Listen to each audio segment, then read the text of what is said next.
I'm a parent. I'm not about to, I'm not quick to judge. Parenting's hard, and I'm not quick to judge other parents, but I will say this. Both as a parent and as a guy that worked with kids for like 10 years as a youth pastor, are there good parents that end up having really crappy kids? Yeah, it happens. Are there kids that end up being really great even though they had really crappy parents? Yeah, it happens. But by and large, good parents produce good kids. By and large. Dude, look, I totally agree. Yeah.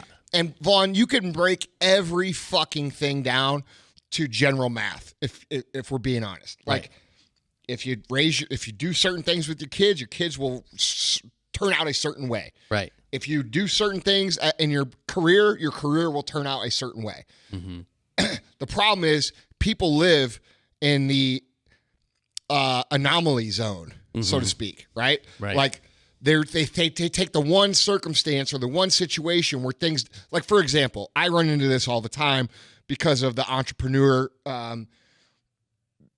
fucking whatever you want to call what I've done for the last 5 years space. Like I call it the fucking the circus. Okay. Doing the circus, I've sort of learned a few things about people. And one of the things I see that people do the most when it comes to financial success is they will point at that one situation where like the person did everything right. They grind it out. They did this, they did that, and things still didn't work out. Right. And they'll point to that anomaly and say, well, what about that guy? Well, here's my argument to that. You don't know the whole fucking story. Because I could tell you, because I do, outside of maybe like Tony Robbins and maybe Gary Vee, maybe. I've talked to more successful people than probably most people on the fucking planet. So I have a good reference of what the mentality is. And I could tell you this mentality of pointing at the anomaly as if it's the actual truth is a terrible disease that infects people. Absolutely. They look at, the one situation where, oh, that guy did everything right and his life still sucked.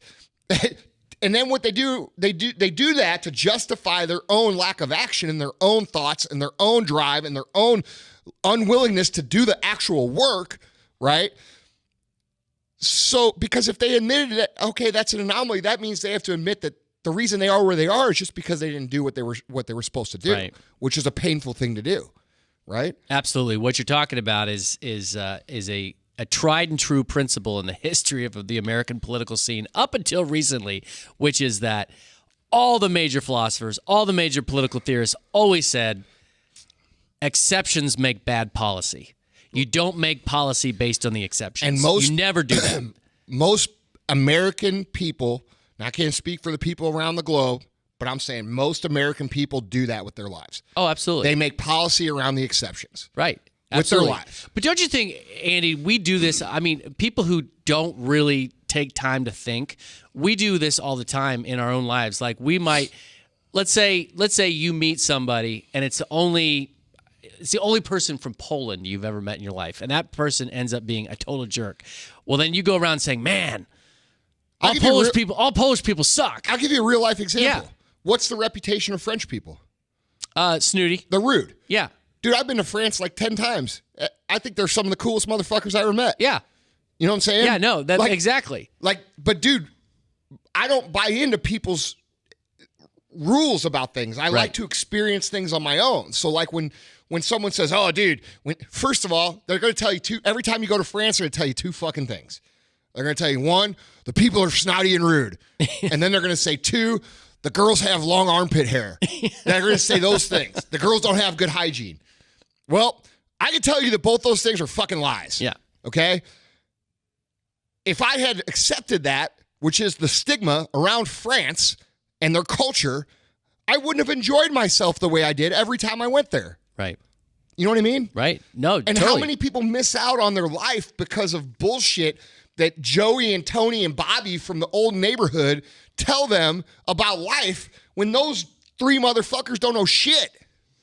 You know what I mean? I totally agree. And our whole American life these days is built on exceptions. You take an example. I mean, here's another example. You take an example of, let's say, a college football player who basically is a good kid, consistently day in and day out, lives his life completely appropriately.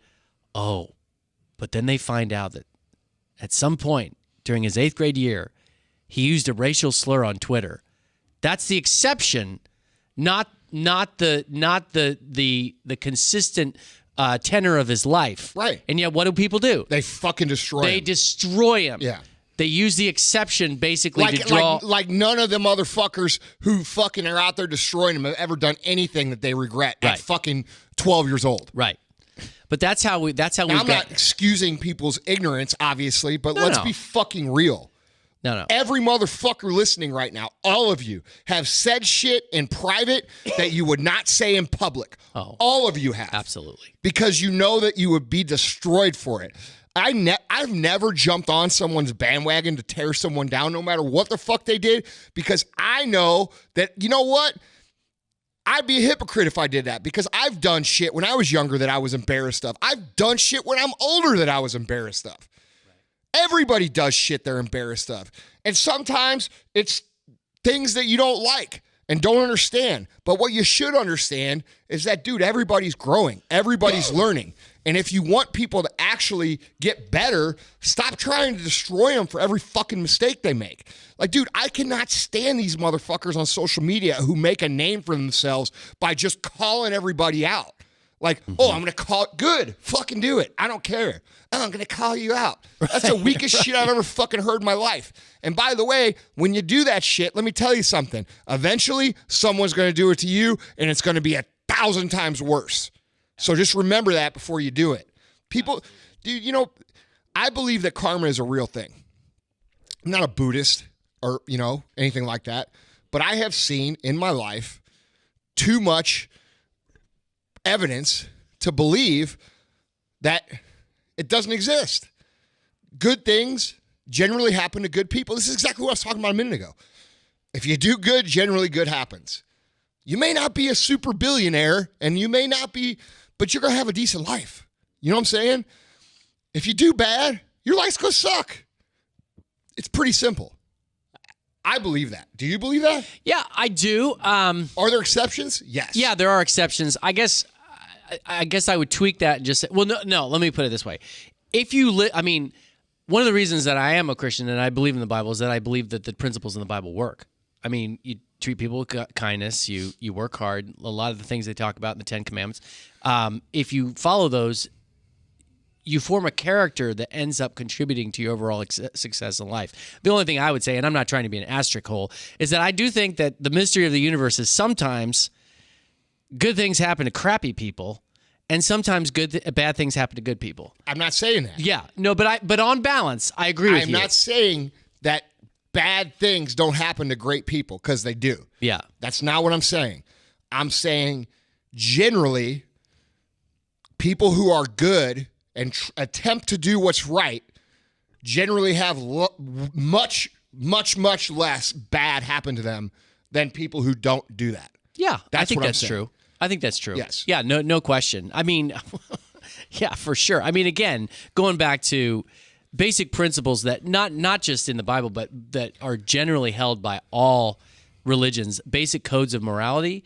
If you operate like that, again, you form virtue, you form character, and it guides your actions, and hopefully you're not creating problems for yourself. You're living life the way that was meant to be lived. You know what I'm saying? You just said it, bro.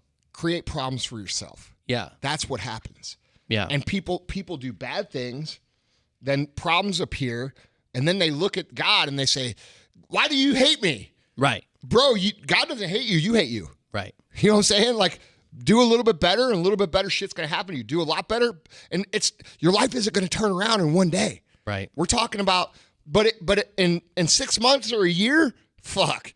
I've seen it happen. I have seen people completely transform their lives. Right. Dude, I've seen people who were multi-millionaires, kicking ass and everything, not living really that good, lose everything, change their life around, and come back even better. I've seen it over and over.